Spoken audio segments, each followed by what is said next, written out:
Investigations into the death of South Africa's ambassador to France, Nathi Mthethwa, may be concluded by the end of the week. The 58-year-old diplomat and former minister was found dead outside the Hyatt Regency hotel in Paris. This is after he was reported missing on Monday. Newzroom Afrika's correspondent Simon Marks joining us now from Paris with the latest. Simon, good evening to you. Thank you very much for joining us. Let's start with what the authorities there are saying, suggestions being made that by the end of this week, investigations surrounding the death of Nathi Mthethwa might be concluded. Are we learning anything new this evening?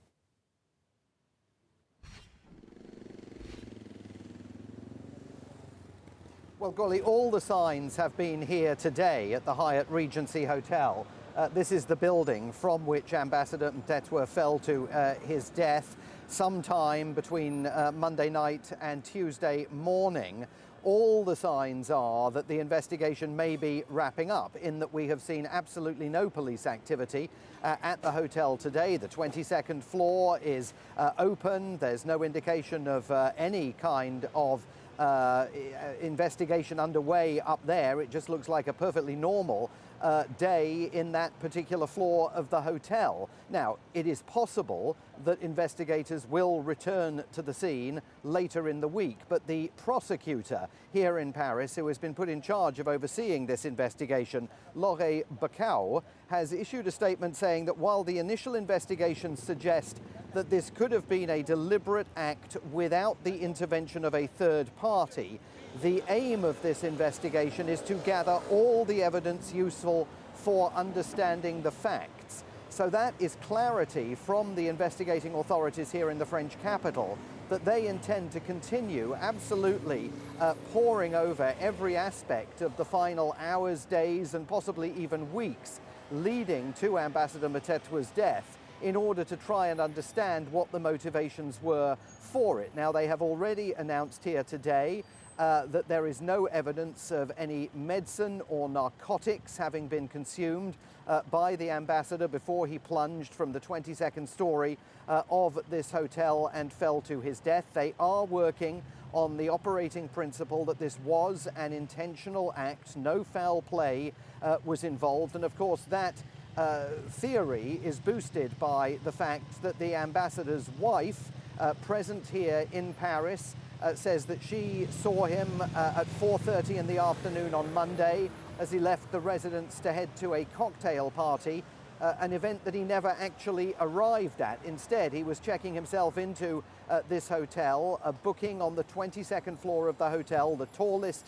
in Paris, that he had apparently made some 10 days ago, and then he sent her text messages that led her to have concern about his well-being. He was apologizing and saying, indicating, according to police reports here, that he was intending to end his own life. So that very much seems to be where this investigation is going.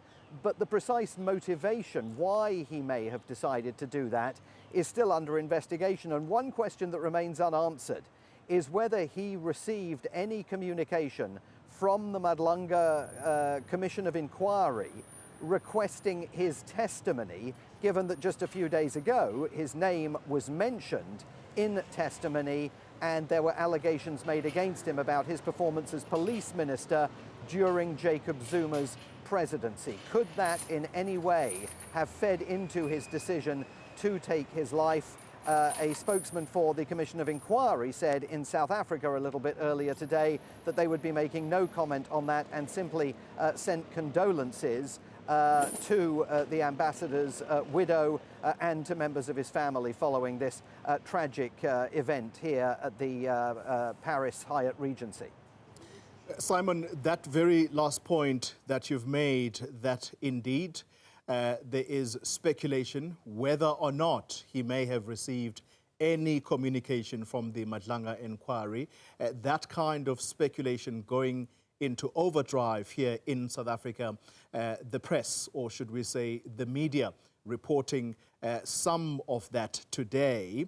Let's focus the attention inside the hotel, Simon. My understanding is that you've been inside the hotel. the ambassador understood to have allegedly opened the window, therefore jumping out of it. You have seen this hotel. Do we know whether indeed it was possible for a human being, a grown human being, to squeeze themselves inside that so that they could then take the plunge, which still remains a mystery? Also speculation that he may have been suffering from depression. What are you hearing?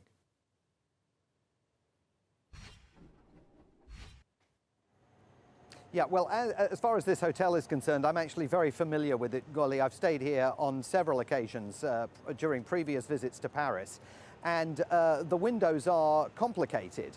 Each room has one large sealed central window, and then down the side of the window there's a narrow sliver that opens. I don't think it's more than maybe 8 inches across, but it only opens a very partial way. It's locked from opening fully, and there's absolutely no way that anyone could get out of that window when it was opened to the full extent that it is designed to be opened to.